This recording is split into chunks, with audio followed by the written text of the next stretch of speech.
Hello friends, कैसे हैं? आशा करते अच्छे होंगे। दोस्तों, आपका स्वागत है मेरे यूट्यूब चैनल ऑनलाइन नॉलेज में। मैं आपका दोस्त आर रंजन। आज हम लोग इस वीडियो में बात करने वाले हैं फॉरेस्ट विभाग से एक भर्ती आई है उसको लेकर के। ये बहुत अच्छी वैकेंसी है आप लोगों के लिए, क्योंकि यह वैकेंसी बहुत दिनों से इंतजार कर रहे थे बहुत सारे कैंडिडेट, तो उनके लिए एक सुनहरा मौका माना जाएगा।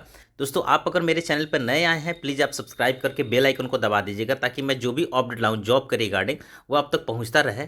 तो दोस्तों, चलिए हम लोग देखते हैं नोटिफिकेशन को। तो ये है आपका जो ऑफिशियल साइट है। आप यहाँ से ऑफिशियल साइट है, इस यहाँ से आप रजिस्ट्रेशन भी कर सकते हैं, ऑनलाइन फॉर्म भी भर सकते हैं। इसकी पूरी डिटेल जानने के लिए हम लोग नोटिफिकेशन को डाउनलोड करेंगे। आप यहाँ पे देख सकते हैं नीचे आपको एडवर्टाइजमेंट नोटिफिकेशन यहाँ पे दिया हुआ है। इसको हम लोग डाउनलोड करते हैं और देखते हैं कि क्या इसमें मेंशन किया हुआ है।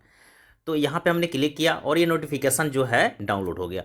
अब यहाँ देखिए लिखा हुआ है, डायरेक्ट आप देख सकते हैं, बिहार पुलिस अवर सेवा आयोग। इसका जो है वेबसाइट ऑफिशियली यहाँ पे दिया हुआ है। बिहार सरकार का ये पर्यावरण या वन जलवायु परिवर्तन विभाग के तरफ से फील्ड ऑफिसर ऑफ फॉरेस्ट यानी वनों के क्षेत्र पदाधिकारी, इस पोस्ट के लिए वैकेंसी आई हुई है। और इसमें हम लोग डिटेल में बात करेंगे पदों की संख्या कितनी है, क्या क्वालिफिकेशन लगने वाले हैं, और उसमें साथ साथ ये भी बात करेंगे कि टोटल जो है डिटेल्स में इसकी दौड़ होगी कि नहीं, फिजिकल क्या होने वाला है, सभी का एक्सप्लेनिंग से इसमें बात करने की कोशिश करेंगे। तो दोस्तों, और आगे हम लोग देखें तो इसमें देख सकते हैं पदों की संख्या को देखें तो थोड़ा कम है, लेकिन अगर आप तैयारी करते हैं तो पदों पर डिपेंड मत रहिए कि संख्या कितनी हो सकती है इसकी। वेतन लेवल की बात करें तो आप देख सकते हैं 35,400 से लेकर के 1,12,400 तक इसकी जो है पेमेंट की शेड्यूल माना गया है। यहाँ पे देख सकते हैं लेवल 6 में डायरेक्ट होगा। लेवल 6 का 35,400 बेसिक होता है, उसके साथ साथ अन्य भत्ते लगा करके इसमें मैक्सिमम आपका जो है पेमेंट बनेगा तो 60,000 से एबक बनने वाला है। अब इसकी बात करें तो पदों की संख्या तो बहुत कम है। आप इसे नीचे स्क्रॉल डाउन करके देखें तो देखिए, अगर पदों की संख्या की बात करते हैं तो आप जितना कम पद रहता है वहाँ पे कंपटीशन बहुत कम रहता है। इसलिए आप चिंता नहीं करें, अपने बस ध्यान केंद्रित करके कंसंट्रेशंस बना करके इस फॉर्म को भरें। इसमें देखिए तो टोटल आपको आवेदन के लिए पात्रता कौन कौन हो सकते हैं, इसके लिए हम यहाँ बात करें तो भारतीय नागरिक होंगे और उसके पुरुष या महिला या थर्ड जेंडर आवेदन कर सकते हैं, यानी तीनों आदमी आवेदन कर सकते हैं। उसके साथ साथ अभ्यर्थी की शैक्षिक योग्यता क्या होनी चाहिए, इसमें इन्होंने मेंशन किया हुआ है कि आप देख लीजिए 1/1/2025 तक न्यूनतम शैक्षिक योग्यता की बात करें तो पशुपालन, पशु रोग विज्ञान, वनस्पति विज्ञान, रसायन विज्ञान, भूगर्भ विज्ञान या गणित या भौतिक में या भौतिक शास्त्र में या सांख्यिकी या जंतु विज्ञान में कोई भी एक विषय से कोई स्नातक अगर किया है या इसमें से कोई सब्जेक्ट का एक कोई भी सब्जेक्ट आपके सब्सिडियरी में अगर आया है तो भी ये वो एप्लीकेशन भर सकते हैं। उम्र सीमा की बात करें तो आपको पता होना चाहिए कि 1/1/2025 तक आधार पर की जाएगी, यानी जो आपका मैट्रिकुलेशन सर्टिफिकेट है उसके अकॉर्डिंग 1/1/2025 के अनुसार से 1/8/2021 के पहले जिसका डेट ऑफ बर्थ रहा है वो एलिजिबल है इस फॉर्म को भरने के लिए। अभ्यर्थी की उम्र सीमा को देखते हुए इसमें जो आपको क्राइटेरिया है कैटेगरीज वाइज एक रेज रिलैक्सेशन का, वो आपको छूट मिलेगा।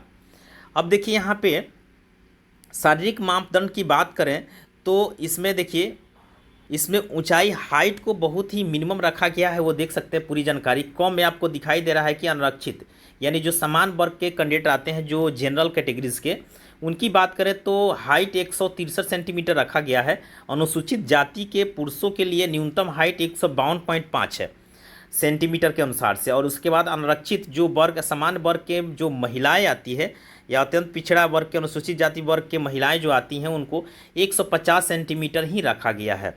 तो ये आपका हाइट जो है बहुत कम है, मिनिमम है। इसमें फिजिकल की बात करें तो बहुत ही फिजिकल का क्राइटेरिया बहुत मिनिमम रखा गया है। आप देख सकते हैं सभी कोई इस क्राइटेरिया को फुलफिल कर सकता है। अनुसूचित जाति के महिलाओं के लिए न्यूनतम ऊंचाई 145 सेंटीमीटर रखा गया है, जो आपको बहुत ही कम है। आगे देखा जाए तो सीना फुला करके पुरुषों के लिए ही माना गया है कि बिना फुलाए 79 सेंटीमीटर और फुला करके 84 सेंटीमीटर ही रखा जाता है। अब देखिए कि लिखित प्रतियोगिता परीक्षा के लिए क्या क्राइटेरिया है। तो आवेदन पत्रों के अनुसार यानी जो उपरांत आवेदन पत्र जो करेंगे उनके लिए प्रथम चरण में आपको क्या होगा, 50 बहुकल्पीय प्रश्नों को 100 अंकों के समान हिंदी का होगा, जिसमें न्यूनतम अहर्ता और 30 अंक होंगे, यानी 30 अंक जो है लाना अनिवार्य होगा। उन्हें आयोग घोषित, अगर जो 30 अंक नहीं लाते हैं उन्हें आयोग घोषित कर दिया जाएगा। उसी के बाद आपको द्वितीय प्रश्न पत्र की बात करें तो द्वितीय प्रश्न पत्र में समान अध्ययन का होगा, जो सामान्य ज्ञान, समायिका मुद्दों पर समान विज्ञान, नागरिक शास्त्र, भारतीय इतिहास, भारतीय भूगोल इत्यादि से क्वेश्चन रहेंगे। 300 अंकों के क्वेश्चन रहेंगे, 100 क्वेश्चन रहेंगे, यानी एक क्वेश्चन 3 नंबर के रहेगा। उसके अकॉर्डिंग जो है इनका एग्जाम होंगे। तो इसमें ऑब्जेक्टिव ही एग्जाम होने वाले हैं, कोई लिखित परीक्षा जो जैसे होती है या मेंस की बात करें तो वो नहीं है, सिर्फ आपको ऑब्जेक्टिव एग्जाम होंगे। उसके अकॉर्डिंग आपको बस सिलेक्शंस किया जाएगा। उसके बाद में जैसे लिखित परीक्षा हो जाएगी तो आपको चिकित्सा का परीक्षण होगा, यानी आपको मेडिकल टेस्ट होता है जो आपको मेडिकल कहा जाता है, मेडिकल होगा। उसके बाद में आपको मेधा सूची तैयार की जाएगी। अब नीचे आप स्क्रॉल डाउन करके देखेंगे तो इसमें इन्होंने कैटेगरीज वाइज टोटल दर्शाया है कि सीटों की संख्या किस कैटेगरीज में कितनी है। अनारक्षित जो जनरल कैटेगरी के हैं पुरुषों की संख्या 2 है। देखिए यहाँ पे महिलाओं की संख्या जो 35% छूट लेकर के, यानी 35% छूट होता है ना, वो लेकर के यहाँ पे एग्रीगेट करके रखना चाहिए था, लेकिन इन्होंने नहीं किया है क्योंकि 35% छूट के अकॉर्डिंग महिलाओं का सीट यहाँ नील है, लेकिन महिलाएं भर सकती हैं जेंट्स के साथ में। और अनुसूचित जाति की बात करें तो उनको 10 सीटें हैं, अनुसूचित जनजाति की बात करें तो उनके लिए 1 सीटें हैं, और अत्यंत पिछड़ा में 3 सीटें हैं, पिछड़ा वर्ग में 7 सीटें हैं।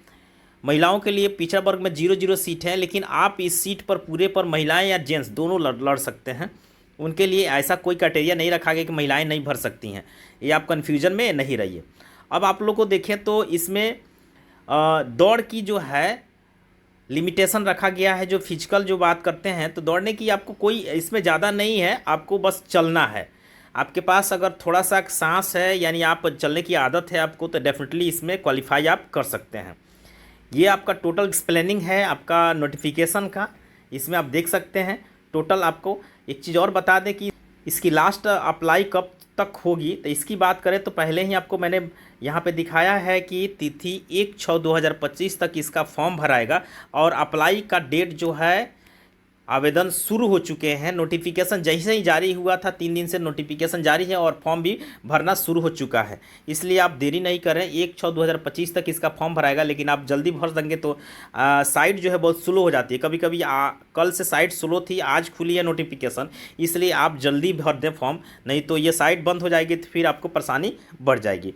तो दोस्तों ये रहा टोटल आपका जो है डिटेल मैंने बताया। अगर आपको और ज़्यादा डिटेल चाहिए तो प्लीज़ आप जा करके साइट पर इसको देख सकते हैं, नोटिफिकेशन को पार्टिकुलरली प्रत्येक नोटिफिकेशन के डिटेल्स को जानकर ही फॉर्म भरें। तब तक ले नेक्स्ट वीडियो का इंतजार कीजिए। जय हिंद, जय भारत।